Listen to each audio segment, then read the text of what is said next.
तुम्हारे पास ऐसा वाद्य यंत्र होना चाहिए जो पूरे बेबीलोन में कोई भी इंसान इतना मधुर नहीं गा सकता हो, इतना मीठा नहीं गा सकता हो, जिससे सिर्फ राजा ही नहीं बल्कि देवता भी खुश हो जाएं। लेकिन तुम ऐसा कैसे कर सकते हो जब हम दोनों राजा की गुलामों की तरह गरीब हों? घंटी को सुनो, देखो देखो, वे यहाँ आ रहे हैं।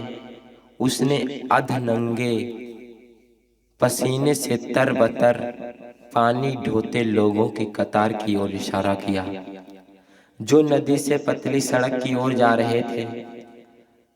मार्च करने वाले वे 5 थे। हर एक के ऊपर बकरी की खाल की भारी भारी थैले में पानी था। एक अच्छे कद वाला आदमी उन लोगों का नेतृत्व कर रहा था।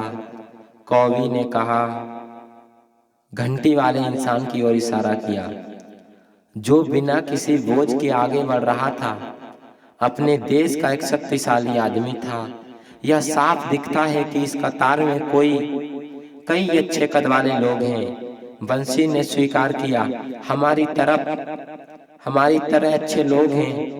लंबे गोरे लोग जो उत्तर से हैं, दक्षिण से हंसते हुए काले लोग, आसपास के देशों से छोटे भूरे लोग, सभी एक साथ नदी से बगीचों की ओर जा रहे हैं। आगे पीछे हर रोज हर साल इनके पास सामने देखने के लिए खुशी नहीं है। टैंकों के बिस्तर पर सोते हैं, खाने के लिए मोटा दलिया है। इन बेचारे लोगों पर दया आती है। कौवी ने कहा, उस पर मुझे भी दया आती। तब भी मुझे देखता था कि हमारी हालात इनसे अच्छी नहीं है। हालांकि हम खुद को आजाद कहते हैं। यह सच है। कौवी भले ही सुनने में कितना बुरा लगे, हम हर साल इसी तरह से गुलामों वाली जिंदगी नहीं जीना चाहते। काम काम बस काम, पर कहीं पहुंच नहीं रहे। क्या हम नहीं सीख सकते कि कैसे तारा स्वर्ण पा सकते हैं? कौवी ने पूछा, शायद हम उन लोगों से कोई रहस्य सीख सकें जो जानते हों। बंसी ने सोचकर जवाब दिया। आज के दिन कौवी ने सलाह दी, मैं अपने पुराने दोस्त अरकत से मिला, जो अपने सोने के रथ में जा रहा था। मैं कहूँगा, मुझे बेसा अनदेखा नहीं किया, जैसा कहना बहुत लोग अपना अधिकार समझेंगे। बदले में उसने अपना हाथ हिलाया ताकि सारे देखने वाले लोग संगीतकार कौवी को संबोधित करें और उसको एक अच्छी दोस्ती भरी मुस्कान देते हुए देखें। उसे बेबीलोन का सबसे अमीर आदमी माना जाता है। बंसी ने सोचा कि वह इतना अमीर है कि राजा भी उससे खजाने के लिए मदद लेता है। कौवी ने कहा, इतना अमीर? बंसीर ने कहा, मुझे डर लगता है कि कहीं अपने हाथ से उसके मोटे बटुए पर न डाल दूं।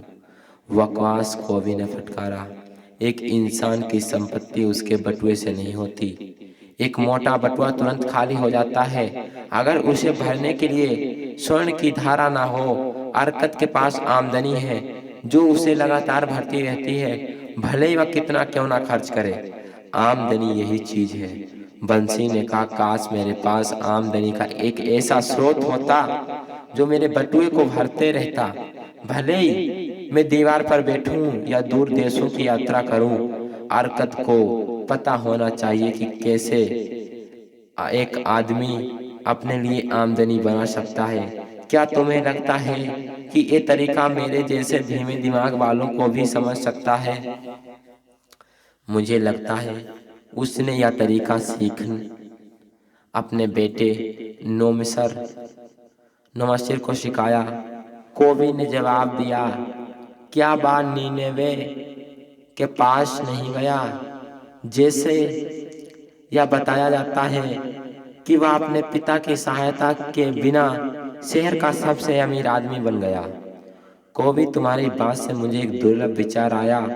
बंसीर की आंखों से में एक चमक आ गई। एक अच्छे दोस्त की सलाह लेने में कुछ खर्च नहीं होता।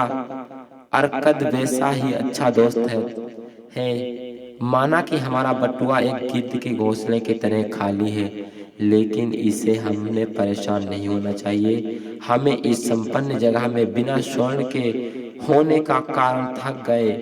अब हमें पैसों वाले आदमी बनना है।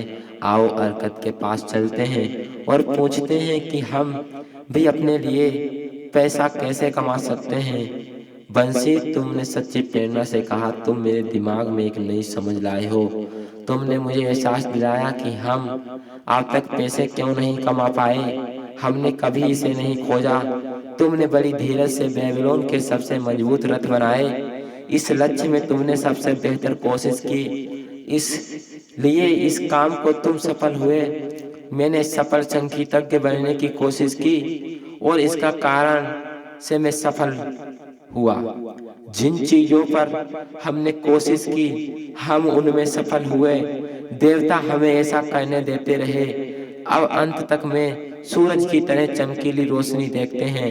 हाँ, इसने हमें सीखने की दिशा दिखाई ताकि हम और तरक्की कर सकें। इस नई समझ के साथ हम अपनी इच्छाओं को पूरा करने के लिए अच्छे तरीके अपना पाएं। अरकद के पास आज ही जाते हैं, बंसी ने कहा। साथ ही हम बचपन के दोस्तों से भी पूछते हैं जिन्होंने हमसे ज्यादा सफलता नहीं पाई, ताकि वे इस ज्ञान को पा सकें। बंसी, तुम हमेशा दोस्तों के बारे में सोचते रहते हो, इसलिए तुम्हारे इतने दोस्त हैं। जैसा कह रहे हो वैसा ही होगा। हम आज भी जाकर उनको साथ लेकर चलेंगे।